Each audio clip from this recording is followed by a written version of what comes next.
캐나다 알버타주 캘거리시는 오랫동안 부흥 도시였습니다.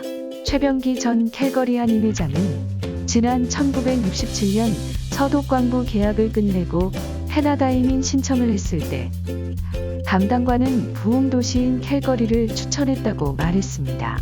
캘거리는 본사가 가장 많은 도시입니다.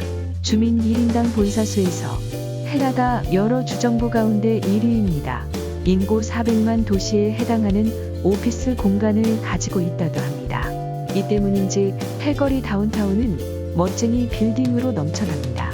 레스토랑과 카페, 그리고 문화센터 등은 항상 북적거렸고 주차장도 넘쳐났습니다.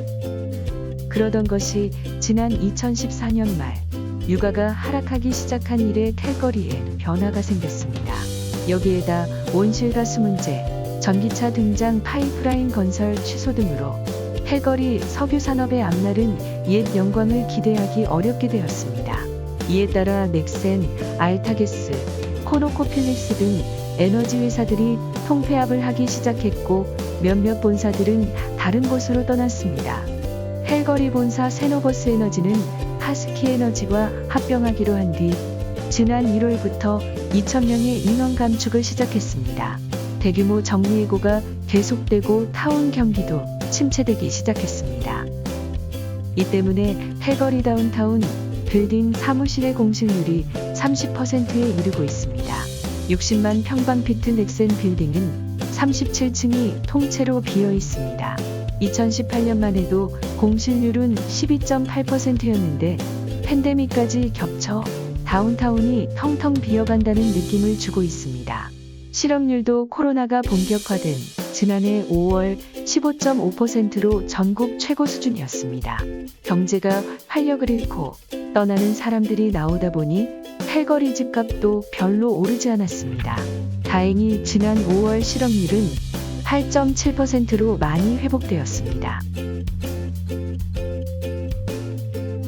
이 때문에 캘거리가 자동차 산업에 의존하다 경쟁력을 잃고 몰락한 미국 미시건주 디트로이트의 전철을 밟지 않을까 하는 우려가 나오고 있습니다. 석탄업의 사양 산업화로 직격탄을 맞은 곳이 클리블랜드라면 자동차 업계 불황의 직격탄을 맞은 곳이 디트로이트입니다. 디트로이트는 거덜난 도시의 대명사가 되었습니다. 흑인 빈민들만 남은 디트로이트는 재정 부족으로 치안, 소방, 상하수도, 전기, 도로관리 등 기본적인 일조차도 제대로 하지 못하고 있습니다. 앰뷸런스의 3분의 1만 운용되고 있습니다. 살인 범죄율이 자꾸 높아지니 많은 주민들이 외곽도시로 떠나고 점점 황폐해져가는 구제불능의 도시가 된 것입니다. 디트로이트시의 인구는 자동차 산업이 활황이던 1950년에 거의 190만 명에 달했습니다. 미국에서 네 번째로 큰 도시였습니다. 현재 이 시의 인구는 67만 명 미만으로 1910년의 인구보다 적습니다. 오랫동안 자동차 산업에 크게 의존해온 디트로이트는 GM, 포드, 크라이슬러, 빅3 자동차 업체들이 1980년대 값싸고 연비 좋은 일본 자동차들이 밀려 들어오자 경쟁에 제대로 대처하기 못했습니다. 회사들은 생산성은 낮은데 노조를 등에 업고 돈만 챙기는 귀족 노동자들 때문에 생산 거점을 미국 남부나 해외로 옮겼습니다. 자동차 산업에 의존해온 디트로이트가 일본 자동차의 공세라는 외부 환경 변화에 적응치 못하고 급격히 쇠퇴한 것은 석유 산업에 의존해온 캘거리의 반면 교사가 되고 있습니다.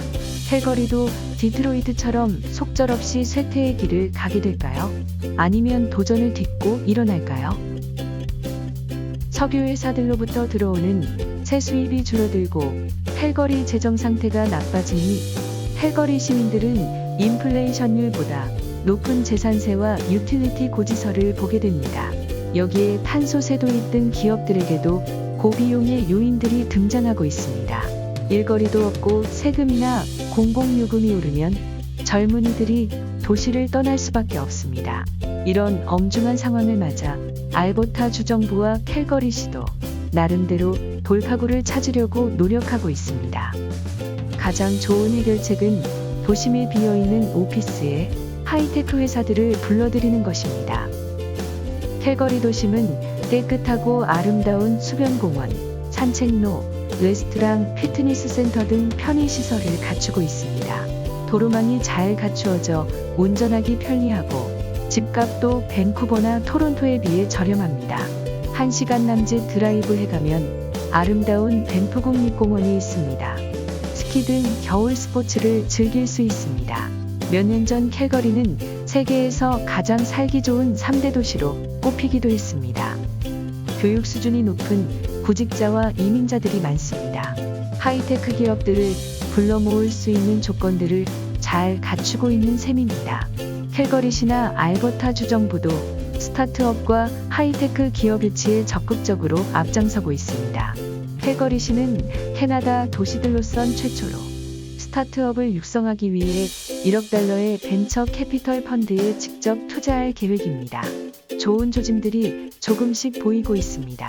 지난 6월 4일 클라우드 및 인지 서비스를 전문으로 하는 정보기술 솔루션 제공업체인 엠파시스는 캘거리 대학과 알버타 정부와의 전략적 제휴를 발표했습니다.